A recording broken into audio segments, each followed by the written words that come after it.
Olá, sejam bem-vindos ao Espelho do Casal. Aqui eu te convido a virar o espelho para si e olhar para a sua relação e principalmente se enxergar neste relacionamento.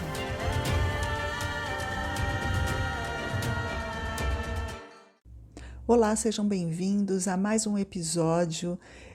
Hoje eu quero trazer para vocês a crônica do Rubem Alves, que ele fala sobre os dois tipos de casamento, do tipo tênis e do tipo frescobol. Quem já me acompanha há mais tempo sabe que eu falo desta crônica, eu uso ela como exemplo. Em muitos momentos eu estou sempre falando sobre esta crônica, já usei em lives, em vídeos, eu trago ela nos atendimentos para exemplificar os tipos de relação que você estabelece. Eu falo dela o tempo inteiro porque, além de eu gostar muito dessa crônica, acho ela maravilhosa, eu também acredito que ela faz total sentido quando a gente pensa em relacionamento. E não só em relacionamento de casal, mas para todo tipo de relação. E hoje eu vou trazer ela aqui na íntegra, eu vou ler, porque é uma crônica curta, então eu vou ler para vocês, porque por mais que eu dê exemplo, eu imagino que muita gente nunca leu. Então eu vou ler ela aqui para vocês, mas se você já leu, já conhece, não quiser acompanhar essa leitura, eu vou colocar na descrição o tempo para que vocês possam pular e ir direto para depois da leitura, tá bom? Então vamos lá.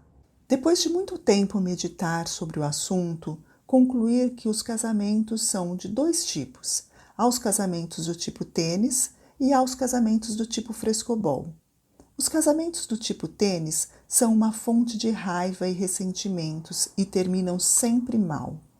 Os casamentos do tipo frescobol são uma fonte de alegria e têm a chance de ter vida longa. Explico-me. Para começar, uma explicação de Nietzsche, com a qual concordo inteiramente. Dizia ele: ao pensar sobre a possibilidade do casamento, cada um deveria se fazer a seguinte pergunta: você crê que seria capaz de conversar com prazer com esta pessoa até a sua velhice? Tudo mais no casamento é transitório, mas as relações que desafiam o tempo são aquelas construídas sobre a arte de conversar. Sherazade sabia disso, sabia que os casamentos baseados nos prazeres da cama são sempre decapitados pela manhã, terminam em separação, pois os prazeres do sexo se esgotam rapidamente, terminam na morte, como no filme O Império dos Sentidos. Por isso, quando o sexo já estava morto na cama e o amor não mais se podia dizer através dele, ela o ressuscitava pela magia da palavra. Começava uma longa conversa sem fim, que deveria durar 1001 noites. O sultão se calava e escutava as palavras como se fossem música, a música dos sons ou da palavra. É a sexualidade sob a forma da eternidade. É o amor que ressuscita sempre depois de morrer. Aos carinhos que se fazem com o corpo e aos carinhos que se fazem com as palavras. E, contrariamente ao que pensam os amantes inexperientes, fazer carinho com as palavras não é ficar repetindo o tempo todo: eu te amo, eu te amo.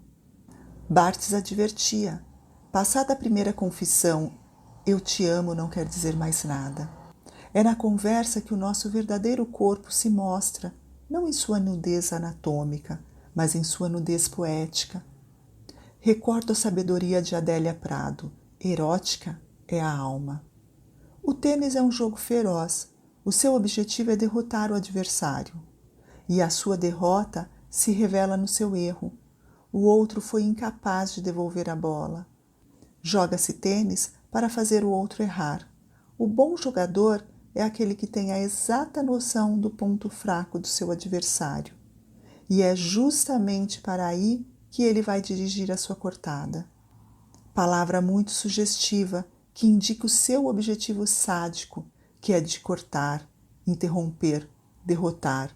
O prazer do tênis se encontra, portanto, justamente no momento em que o jogo não pode mais continuar porque o adversário foi colocado fora do jogo. Termina sempre com a alegria de um e a tristeza de outro. O frescobol se parece muito com o tênis: 2 jogadores, 2 raquetes e uma bola. Só que para o jogo ser bom, é preciso que nenhum dos dois perca. Se a bola veio meio torta, a gente sabe que não foi de propósito e faz o maior esforço do mundo para devolvê-la gostosa, no lugar certo, para que o outro possa pegá-la. Não existe adversário porque não há ninguém a ser derrotado. Aqui, os dois ganham e ninguém ganha. E ninguém fica feliz quando o outro erra, pois o que se deseja é que ninguém erre. O erro de um, no frescobol, é como ejaculação precoce, um acidente lamentável que não deveria ter acontecido, pois o gostoso mesmo é aquele ir e vir, ir e vir, ir e vir. E o que errou pede desculpas, e o que provocou o erro se sente culpado. Mas não tem importância. Começa-se de novo este delicioso jogo em que ninguém marca pontos. A bola. São as nossas fantasias e realidades, sonhos sob a forma de palavras. Conversar é ficar batendo sonho para lá, sonho para cá. Mas há casais que jogam com os sonhos como se jogassem tênis. Ficam à espera do momento certo para a cortada. Camus anotava no seu diário pequenos fragmentos para os livros que pretendia escrever.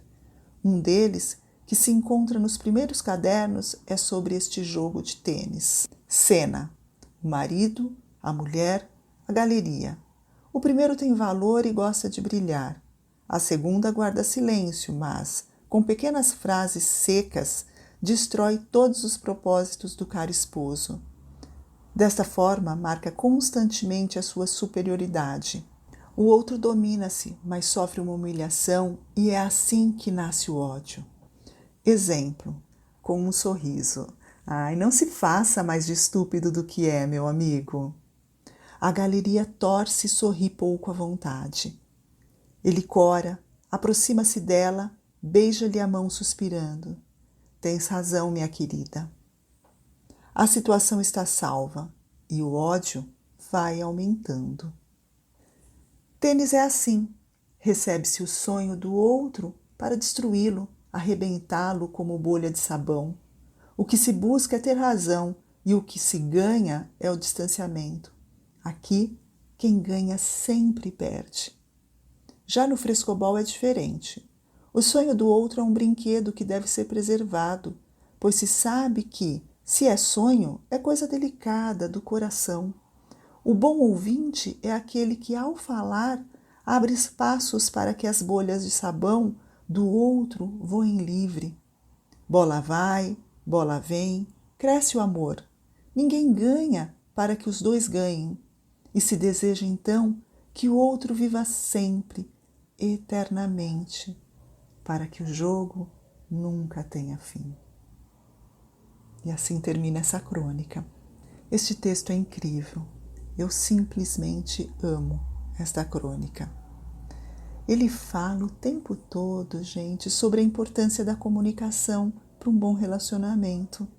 Tudo está relacionado com a forma como nos comunicamos, como expressamos as nossas ideias, nossos pensamentos. Na citação que ele faz de Nietzsche sobre a pergunta que deveríamos fazer, sabe aquela parte logo no começo da crônica, que quando pensamos no casamento deveríamos fazer a pergunta: você crê que seria capaz de conversar com prazer com esta pessoa até a sua velhice? Esta pergunta é uma pergunta importante. Normalmente, no início da terapia de casal, uma das perguntas que eu faço para eles é pelo que você se apaixonou nesta pessoa, o que te encantou nela. E muitas pessoas respondem falando sobre a inteligência, sobre a forma de pensar, como gostava de conversar. Alguns contam até que passavam horas conversando sobre os mais diversos temas, mas agora esta conversa é o que menos acontece na relação, é o que menos eles fazem, porque quando vão falar, normalmente eles acabam falando sobre os problemas, sobre os filhos, família, só coisas que precisam resolver. Não há mais aquele diálogo gostoso, esse diálogo acaba não existindo mais. Rubem Alves, ele traz nessa crônica a importância do diálogo, a importância da conversa para que a gente possa construir uma relação mais duradoura, né? E aprender a desenvolver essas conversas mais significativas. E quando eu falo de conversas que sejam significativas, eu estou falando em ir além dos problemas. Não que falar dos problemas não seja importante, muito pelo contrário, a gente precisa falar. Mas a gente tem que saber falar também sobre outras coisas. A nossa relação não pode estar baseada, ter como uma base os problemas que precisam ser resolvidos, as DRs. Não pode ser dessa forma. Eu sei que a vida é corrida, muitas vezes vocês mal conseguem falar sobre as decisões que precisam tomar, mas se a gente parar para pensar, quantas vezes, né, quanto tempo você fica nas redes sociais, nos grupos de WhatsApp, e muitas vezes vocês estão ali no celular olhando as redes, olhando os grupos de WhatsApp, e estão juntos, às vezes sentados à mesa até, e estão ali olhando. Então, aí a pergunta que vem é: será que é tempo que falta mesmo? Será que a questão é o tempo? Sabe o que eu e meu marido fazíamos? E fazemos ainda, mas hoje estamos num outro momento, num momento de vida diferente, temos mais tempo juntos. Mas, assim, o café da manhã do domingo sempre foi um momento muito importante para a gente. Sentávamos para tomar o café sem se preocupar com o tempo, né? Então a gente senta para tomar café e não tem tempo para terminar. E dali sempre saíram muitas conversas, sempre falamos dos mais diversos temas, dos mais diversos assuntos, porque um assunto acaba levando ao outro. Eu compartilhava e compartilho ainda as coisas que eu estudo, as coisas que eu leio, enfim, eu vou compartilhando as coisas que acontecem no decorrer da semana, e ele é a mesma coisa, e a gente discute os mais diversos temas, as notícias, contamos histórias, falamos do passado, falamos da nossa infância, enfim, a gente vai trazendo, um tema vai levando ao outro, e ali a gente fica às vezes por horas, né? E é isso que precisa ter no relacionamento, este tempo. E eu falo para algumas pessoas saírem para caminhar. Eu gosto de fazer isso também. E a gente ainda aproveita para se exercitar caminhando. E enquanto caminha, é possível que a gente vá conversando. Então, o que eu quero dizer com isso, gente? É que tem muitas formas e vocês podem encontrar a forma de vocês. Vocês vão encontrar a forma de vocês fazerem isso. No texto, a parte que ele fala da Sherazade, ele diz que são as palavras que ressuscitam o amor.